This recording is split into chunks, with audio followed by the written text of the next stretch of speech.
আসসালামু আলাইকুম। 10তম বিসিএস থেকে 46তম বিসিএস পর্যন্ত যে সিরিজটি প্রশ্ন সমস্যা সমাধানের বা প্রশ্ন ব্যাংক সলভের যে সিরিজটি আমাদের চলতেছিল, তার ধারাবাহিকতায় আজকে আমরা প্রিপোজিশনের প্রশ্ন সমাধান করব। প্রিপোজিশনের প্রশ্ন সমাধান করে দেখব যে এই প্রিপোজিশন থেকে কোন ধরনের প্রশ্ন আসলে আসে। প্রিপোজিশন থেকে দুই ধরনের প্রশ্ন আসে, দুটো সেকশন এটার। একটা হচ্ছে ভোকাবুলারি পার্ট, একটা হচ্ছে গ্রামার পার্ট, মানে নিয়ম অনুসারে।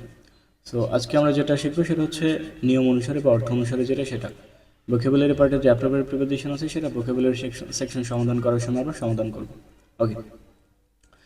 এবং এই নিয়ম অনুসারে এবং অর্থ অনুসারের থেকে কিন্তু অ্যাপ্রোপ্রিয়েট প্রিপোজিশন থেকে প্রতি বছরই প্রশ্ন আসে। সেই সেকশনটা আলাদা এবং সেটা হচ্ছে ভোকাবুলারি সেকশনের মধ্যে আমরা রেখেছি। ওকে, ফার্স্ট প্রশ্ন হচ্ছে call me if you have any problem regarding your work. Here regarding is one. বলছে রিগার্ডিংটা এখানে কোন পার্টস অফ স্পেস। তো রিগার্ডিং শব্দটির সাধারণত প্রিপোজিশন কোথায় বসে? নাউন বা প্রোনাউনের পূর্বে বসে। এই যে ইয়োর ওয়ার্ক, এটা হচ্ছে নাউন ফ্রেজ।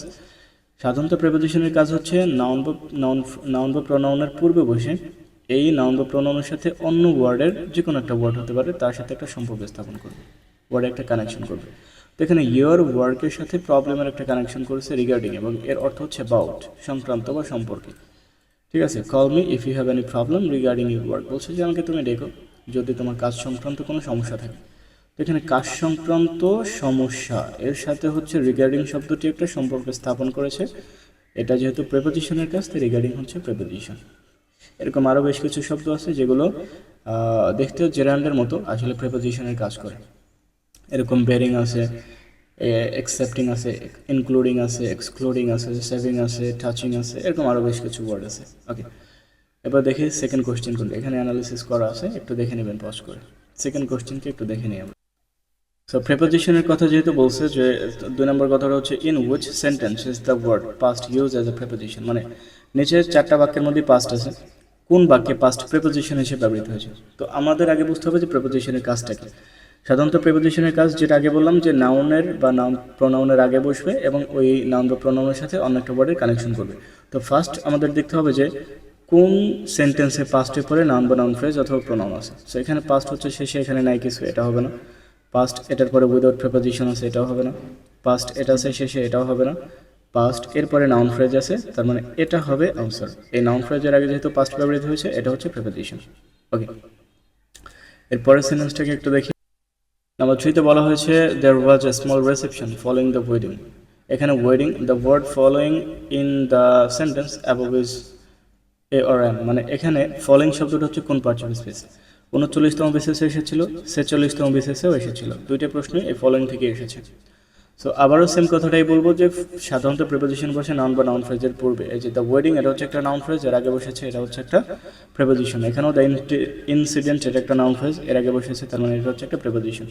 এটাও ওই রিগার্ডিং এর মতোই, regarding, accepting, including, excluding, following, এগুলো হচ্ছে জেরান্ডের মতো দেখতে হলেও আসলে এরা প্রেপোজিশন হিসেবে কাজ করে। ঠিক আছে, কারণ এটা বাক্য জেরান্ড এবং প্রেপোজিশন কেন একটু যদি ডিফারেন্ট করতে চান, তাহলে ডিফারেন্সিয়েট করতে গেলে দেখবেন যে এরা কি করেছে, এই দ্য ওয়েডিং এই নাউন ফ্রেজটার সাথে রিসেপশন এর একটা কানেকশন তৈরি করেছে, যেটা জেরান্ড করে না।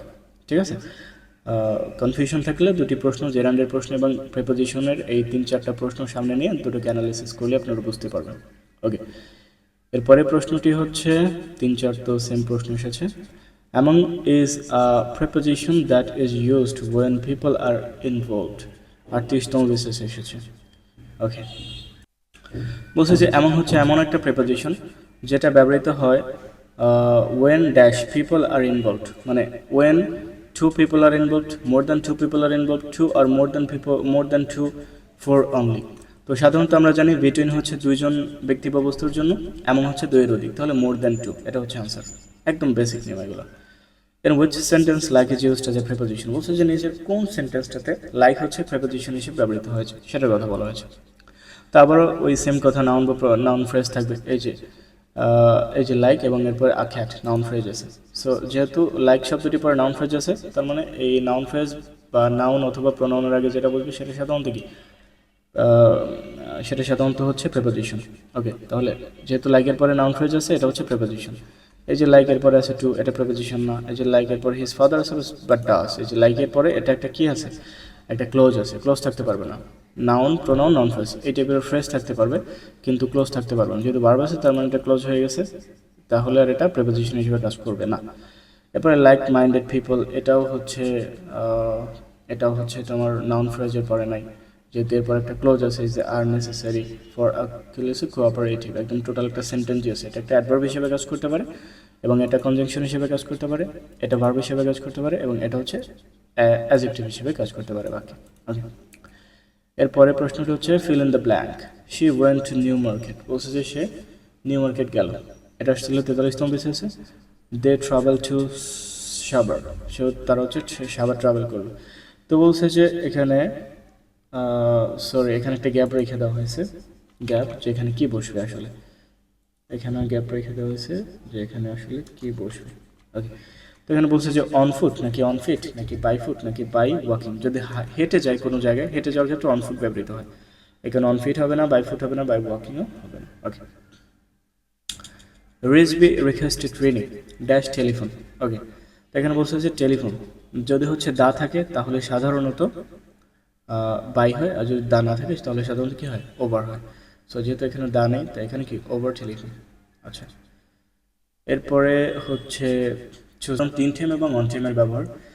একদম সাধারণত সময়ের একটু আগে বা একটু পরে হলে ইন টেম ব্যবহৃত হয়, একদম কাটাকাটার সময় হলে অন টেম ব্যবহৃত হয়। ট্রেন যেহেতু কাটাকাটির সময় ছাড়ে, তো এখানে কি on time is the right answer.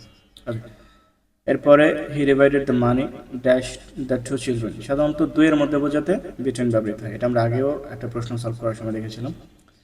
এরপরে I finally killed the fly dash আর রোড আপ নিউজ পেপার, সাধারণত কোনো কিছু দিয়ে এরকম অর্থ দিলে উইথ বসে, আর যদি ব্যক্তির দ্বারা হয় তাহলে বাই। যেহেতু আর রোল্ড আপ নিউজ পেপার দিয়ে হচ্ছে মেরেছে, এটা যেহেতু বস্তু, তো এখানে উইথ হবে। ওকে, এরপরে number 13, the intellectual can no longer be said to live dash the margin of society. Okay, তো এখানে বলছে যে কই গেল, আচ্ছা, দ্য মার্জিন অফ সোসাইটি বলতে এখানে সমাজের সীমারেখা বোঝানো হয়েছে, ঠিক আছে। তো অর্থটা হচ্ছে বুদ্ধিজীবীরা সমাজের ঊর্ধ্বে বাস করতে পারে না, ঠিক আছে। তাই কোনো কিছুর ঊর্ধ্বে বোঝাতে বিয়ন্ড শব্দটি ব্যবহৃত হয়, এখানে আমরা প্রিপোজিশন বিয়ন্ড এখানে সিলেক্ট করব আনসার হিসেবে। ওকে, এই 13টি কোশ্চেনে হচ্ছে সাধারণত এসেছিল অর্থ এবং রুলসের মধ্যে থেকে অ্যাপ্রোপ্রিয়েট প্রিপোজিশনের অংশটা আলাদা। সো আমরা যখন প্রশ্ন পড়বো প্রিপোজিশনের, তখন এই জিনিসটা একটু মাথায় রাখবো, যে এই সাধারণত একদম বেসিক যে নিয়ম আছে এগুলো থেকেই হচ্ছে প্রশ্নগুলো প্র্যাকটিস করবো এবং পড়বো, পরীক্ষা আসলে যাতে আমরা আনসার করতে পারি।